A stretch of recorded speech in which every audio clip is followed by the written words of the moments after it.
সাহিত্য আমাদের প্রত্যেকেরই প্রাণের খুব কাছে, মনের খুব কাছে। সাহিত্য আমরা কম বেশি প্রত্যেকেই পড়ি। বেশ কিছু কবিতা আমাদের মনে বেশ ভালোভাবেই গেঁথে যায়। সেই রকমই একটি কবিতা সুবোধ সরকারের লেখা, রাসবিহারী থেকে শর্টলেক। আশা রাখছি কবিতাটি আমার ভালো লেগেছে, আপনাদেরও ভালো লাগবে। শুনতে থাকুন। দাঁড়ানো মোটর বাইক, চাবি ঢুকতেই গো গো করে উঠল চিতা। টাটকা টাকায় সদ্য কিনে আনা এক দুরন্ত গতি, টকবক করা রোমাঞ্চ। 22 বছরের যুবক, খোলা চেস্ট, লোমে ঢাকা। পেট্রোল সে শুধু বাইকে ঢালেনি, নিজের গলাতেও ঢেলেছে। মেয়েটিকে সে আস্তে করে বলল, ওঠো।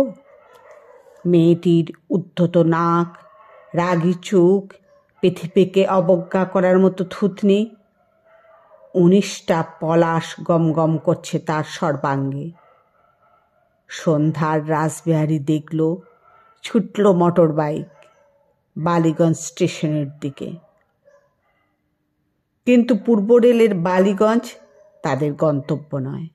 বাইপাসে ঢুকতেই বাড়তে লাগলো গতি, বাড়তে লাগলো হাওয়া, বাড়তে লাগলো রোমাঞ্চ।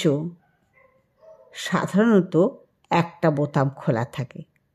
মেয়েটি দ্বিতীয় বোতাম খুলে দিল, পা দুটো আর একটু ফাঁক করলো, দুটো হাত দিয়ে আঁকড়ে ধরল ছেলেটির দুটো থাই।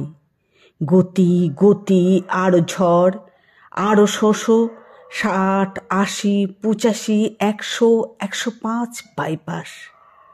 ছেলেটার মুখ দেখতে পাচ্ছে না মেয়েটা, মেয়েটার মুখ দেখতে পাচ্ছে না ছেলেটা।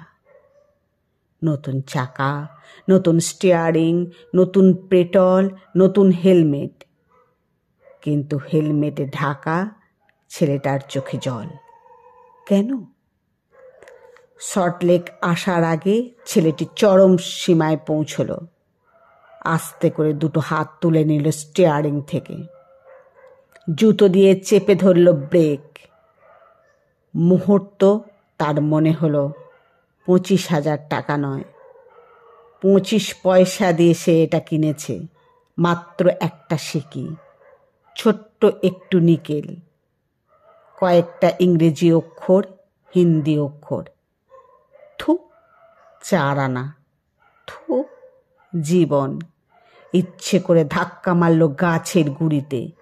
এরপর থেকে মোটর বাইকে বসা দুটো ছাত্রীর বয়সী ছেলে মেয়ে দেখলেই ভিতরটা ছ্যাঁত করে ওঠে।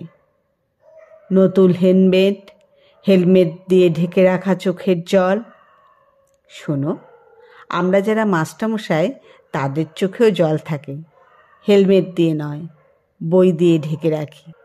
তোমাদের মতো বাইপাস ধরে ছুটতে ছুটতে হারিয়ে যাব না, আবার রাসবিহারীতে ফিরে আসবো।